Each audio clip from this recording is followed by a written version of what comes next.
Sir, yung picture po na yan ay nung October 2023 na kung saan nagre-request po si Senator Joel ng yung mga binasa po ni Engineer Bryce ng flood control kanina. Parang sa summary po na yan na sinasabi ni Senator Joel na mababa lang yung kanyang pondo.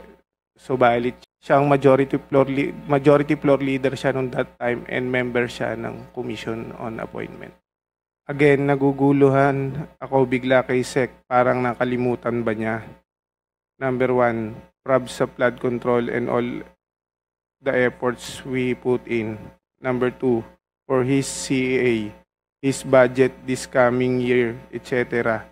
He committed sa akin pinakamababang commitment ng DPWH Secretary. Doon sa message, you're referring to a SEC. Sino yung SEC? Secretary Manny Bunoan po. Okay. Kanino sinend yung message na yan? Kay Boss Henry po. Okay, Bakit thank kami you. kopya? Dahil disappearing message po yan, hindi po niya pwedeng screenshot. Pinapicturean po niya para mabasa po. Okay. Kanino pinapicturan? Sa akin po. Alright, thank you.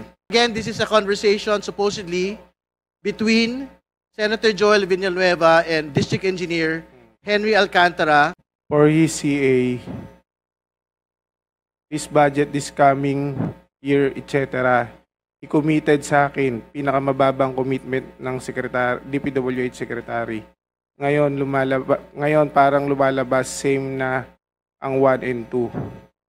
Pag-usapan namin bukas boss. So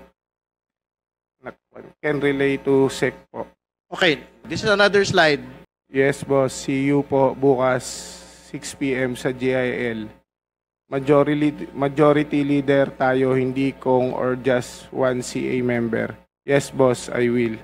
This is the 4th picture. May atraso DPWH sa akin, so if he treats me na isa lang issue, he's not respecting me.